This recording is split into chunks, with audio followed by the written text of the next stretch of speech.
Okay, when you think of Moses, what comes to mind? Probably the prophet, right? Staff in hand, parting the Red Sea, receiving the Ten Commandments. But what if I told you there's this entire chapter of his life, a story where he's a brilliant military general that's been almost totally lost to history? So, yeah, let's just ask it straight up. Who was Moses before the whole burning bush thing? Before he was a shepherd out in Midian? Well, the answer, if you look at some of these ancient texts, is way more dramatic than you'd ever guess. All right, let's get into it. There's this first-century historian, Josephus, and he's pulling from even older sources, and he tells this incredible story. He paints a picture of a time when Moses wasn't a fugitive at all. Nope. He was a celebrated warrior prince. In fact, he was the savior of Egypt.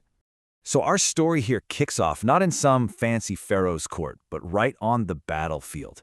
In Egypt, it's on the absolute brink of total collapse.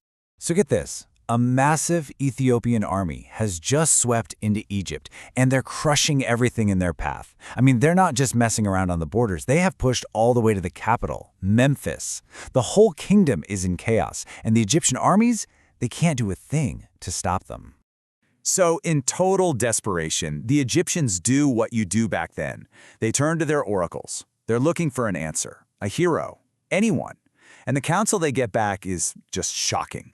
The one person who can save them, they're told, is Moses.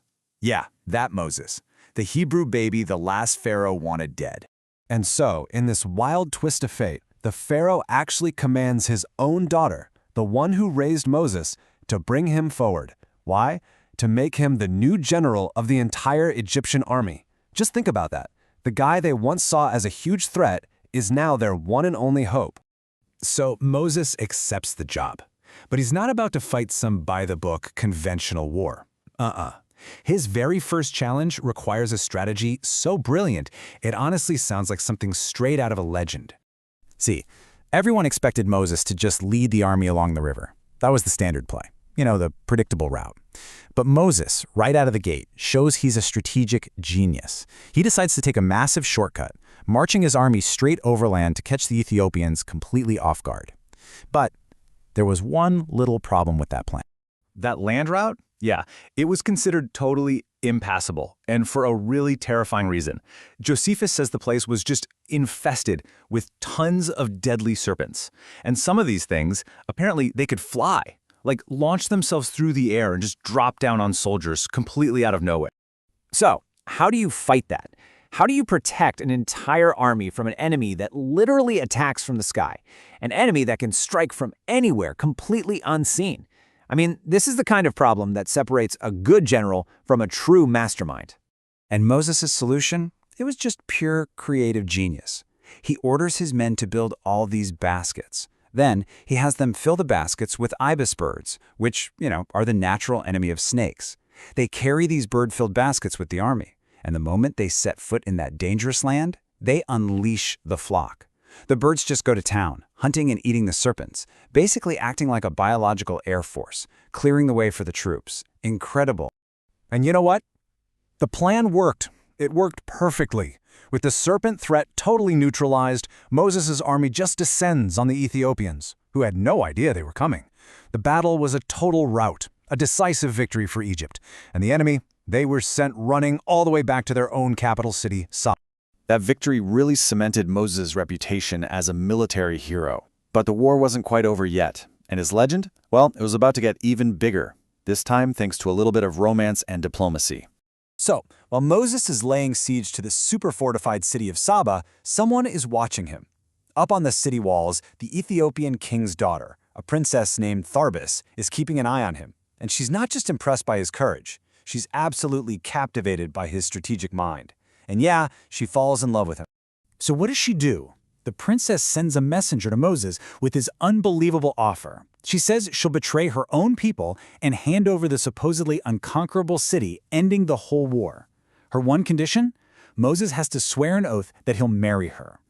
Moses agrees. He takes the deal. Tharbis holds up her end, she delivers the city, the war is over, and he marries her. So this is the really crucial point here. Right now, in this moment, Moses is at the absolute peak of his power. He's a victorious general, he's the savior of Egypt, and now he's married to a foreign princess. But you know how these things go. Massive success on the battlefield can breed some serious danger back in the royal court. Moses' big triumphant return to Egypt, it didn't exactly go as planned. The very same Egyptians who were just hailing him as their savior are now plotting to kill him. The king himself starts getting really jealous of Moses' glory. He's afraid this super popular general could one day turn on him and take the throne. And before you know it, the sacred scribes are whispering in the shadows, cooking up plots to get rid of him. Okay, so right in the middle of all this political plotting and backstabbing, that more familiar story from the book of Exodus happens. Moses sees an Egyptian just brutally beating a Hebrew man, one of his own people, and in a flash of anger, he kills the Egyptian and buries him in the sand. He probably thought nobody saw, that it was a secret, but nope. The very next day, he's trying to break up a fight between two Hebrews, and one of them just throws it right back in his face. The secret's out. Suddenly, he's not just a hero, he's a criminal. And that exposes his fatal weakness right when his powerful enemies in court were searching for any reason to take him down. And just like that, the two threats, the political conspiracy against him, and now this murder charge, they smash together. And Moses' life, it just completely unravels. This is what the sources call his all is lost moment. And I mean, really think about it. One day, he's the celebrated general who saved the entire nation. He's a prince of Egypt, married to another royal, maybe even in line to become pharaoh himself.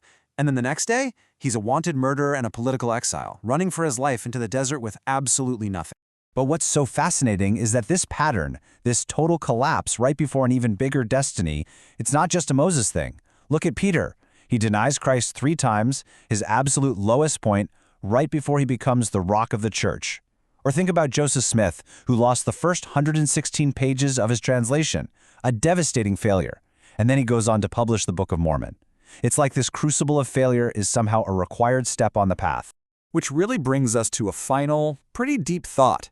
Moses had to completely lose his life as a prince of Egypt before he could find his life as a prophet of God. It really makes you wonder, doesn't it? What great destiny is forged, not in our moments of victory, but only after everything we thought we were has totally crumbled to dust.